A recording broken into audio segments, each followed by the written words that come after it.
the very onset, God said, let us make man in our image and likeness. That is the greatest proof of love.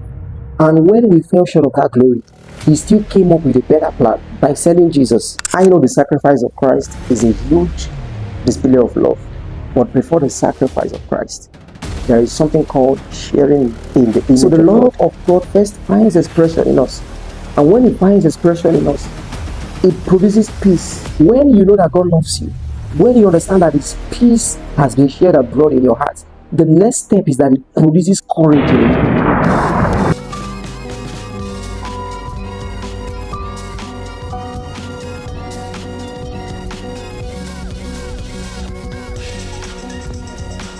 Hello, dear friend, and welcome to my YouTube channel. My name is Pastor Benjamin Ede.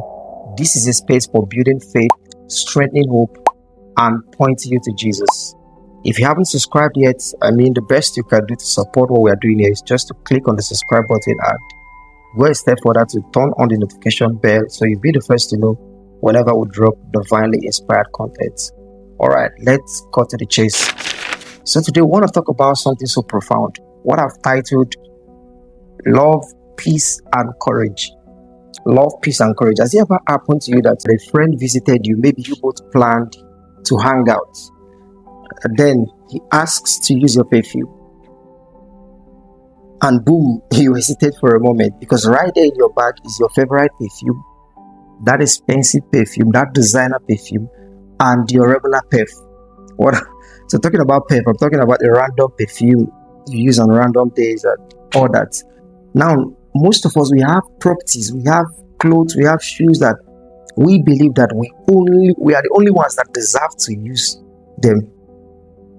We are not secured enough to give it out to people. We believe that when we give it out to people, they can't manage it exactly the same way we can manage it. I believe every one of us, we have that special property, that special clothes, that special baby phone or eyeglass or whatever, or any accessory that you believe that only you can manage properly. Look at what the book of Genesis chapter 1 verse 26 tells us. And God says, let us make man in our own image and likeness.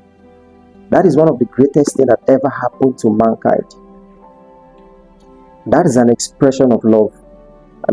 There are some persons that no matter how you love them, there are some of your properties you can't give them. No matter how much you love them, there are some of your clothes you can't give them. But now look at God. From the very onset, He gave us His image. That is the highest form of love you can ever talk about. That is the highest form of love you can ever imagine. I know the sacrifice of Christ is a huge display of love. But before the sacrifice of Christ, there is something called sharing in the image of God. So from the very onset, God said, let us make man in our image and likeness. That is the greatest proof of love.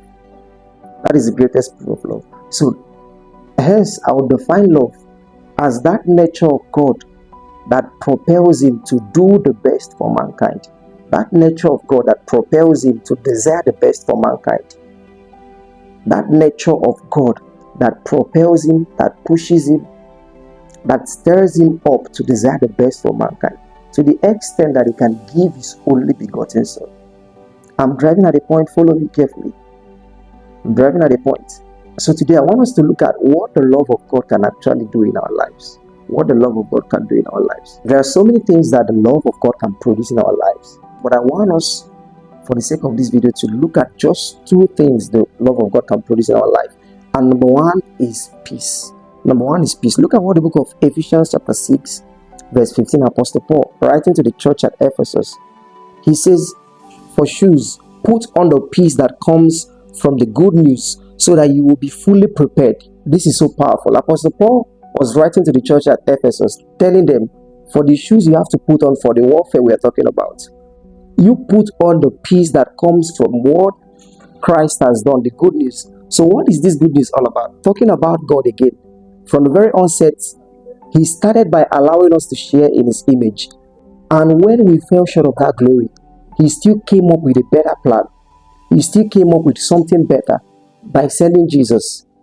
So Apostle Paul is simply reminding the church at Ephesus, simply reminding the believers to still put on the truth of peace. And this peace stems from the love of God shared abroad in our lives. So the love of God first finds expression in us. And when it finds expression in us, it produces peace. It produces peace. So Apostle Paul is saying, because of what Jesus had done, because of the good news, put on the shoes of peace. There is a peace that the finished work of Christ brings into our life. There is a peace that surpasses all understanding. And that is what the love of God produces in our life. Peace. And secondly, the love of God produces courage in our lives. It produces courage. Look at what the book of 2 Timothy chapter 1 and verse 7 says. For God has not given us a spirit of fear and timidity, but of love and sound mind. And sound mind. When you know that God loves you, when you understand that His peace has been shared abroad in your heart, the next step is that it produces courage in you. It produces courage in you. God has not given us the spirit of fear. He has not given us the spirit of fear. So you must learn to rest in the love of God, allow His peace to find expression, and be as bold as lion. If you're ever going to achieve anything profound in your generation, if you're ever going to do whatsoever God has said about you, you must learn to enjoy the love of God. You must allow His peace to find expression. And then finally, you would allow that peace and that love to produce courage in you. To produce courage in you. Look at what God instructed Joshua. He said, be strong and courageous. Be strong and courageous. So that is the word I'm bringing to you today. I know you are loved by the Father, but are you at peace? Romans chapter 5 verse 1 of my most favorite scriptures. I love reading. It says, now we are at peace with God. We are at peace with God. Right there, I want to remind you that you are at peace with God. Allow this peace to find expression. And finally, this peace should produce courage in you. Thank you. I believe this blessed you. Go a step further to like the video and drop a comment. And I'll catch up with you some other time. Thank you.